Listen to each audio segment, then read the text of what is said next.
कि आखिर ये मनुष्य रूपी मकान में जो श्वासें चल रही है वो परमात्मा क्यों दिया था, किस काम के लिए दिया था?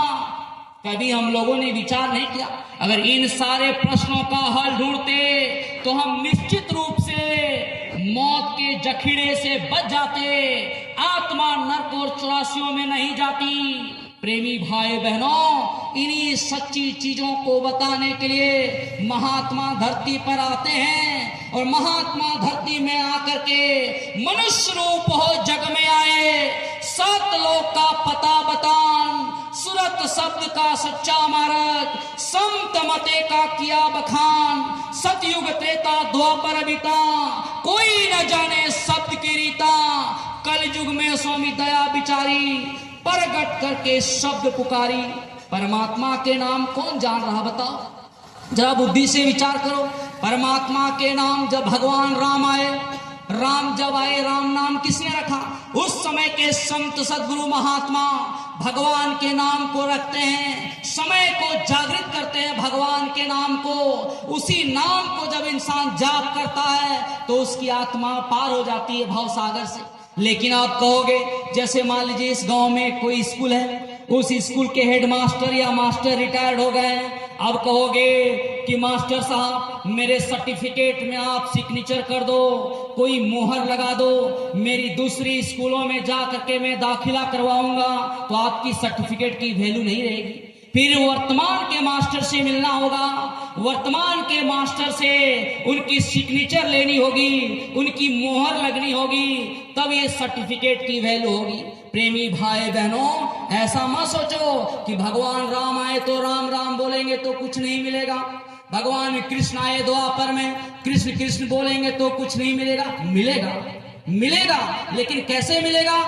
जैसे वर्णात्मक नामों को जाप करने से स्वर्ग और बैकुंठों की उपाधि मिल जाएगी, और स्वर्ग और बैकुंठ भी पुण्य छेड़े मृतलोक के, पुण्य जैसे ही आपका समाप्त होगा फिर इसी मृतलोक में उतार दिया जाएगा, और ये 4 खान 84 लाख में हम भटकते रह जाएंगे, जन्म मरण की छुटकारा से पार नहीं होंगे। तो महात्मा कहते हैं कि कोटि नाम संसार में कासे मुक्ति ना होए, आदि नाम जो गुप्त जपे, बूझे बिरला कोय। इसलिए हे धरती के मानो, जिस रामचरित्र मानस में लिखी गई है कि कल युग केवल नाम आधारा, सुमिर सुमिर नर उतर ही पारा, कल युग जोग जग नहीं जाना, एक नाम आधार गुण गाना।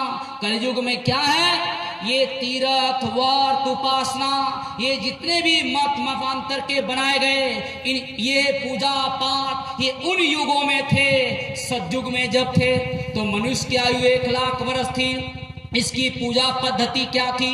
मनुष्य रूपी मकान में जो हम बाहर देख रहे हैं, ये 2 चरमाक, और जो है हम बाहर से सुन रहे हैं ये चरमकान, ऐसे ही मनुष्य रूपी मकान में बाबा जय गुरुदेव जी महाराज कहते हैं कि दोनों आंखों के मध्य भाग में जहां माताएं बिंदिया लगाती हैं, पुरुष जहां तिलक लगाते, ठीक दोनों आंखों के मध्य भाग में वह जीवात्मा बैठी हुई है। उस आत्मा में उस परम पिता भगवान को देखने के लिए एक आंख है, जिसको अंग्रेजी में दिव्य दृष्टि कही गई, शिव नेत्र कहा गया, और जो है उसको विवेक विलोचन भी कहा गया।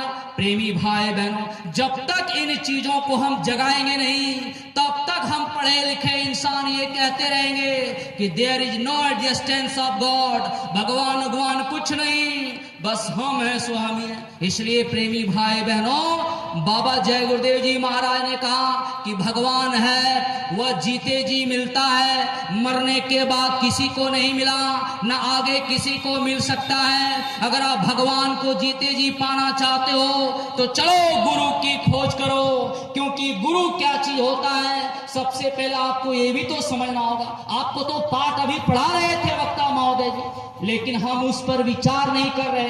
प्रेमी भाई बहनों, गुरु मतलब कोई दाढ़ी बाल का नाम नहीं होता है, गुरु कोई छापा तिलक का नाम नहीं होता है, गुरु कोई भेष और भूषा नहीं होता है, गुरु कोई पढ़ाई लिखाई नहीं होता है, गुरु किसी प्रकार के मोटी मोटी माला और जटाएं नहीं होती है। गुरु तो अज्ञान है जो इस अंधकार रूपी संसार में हम जब से धरती में आए और भगवान को हम ढूंढ रहे हैं, अभी तो भगवान को नहीं पा पाए। और ऐसे महात्मा अगर मिल जाएंगे तो ये दिव्य दृष्टि खुल जाएगी।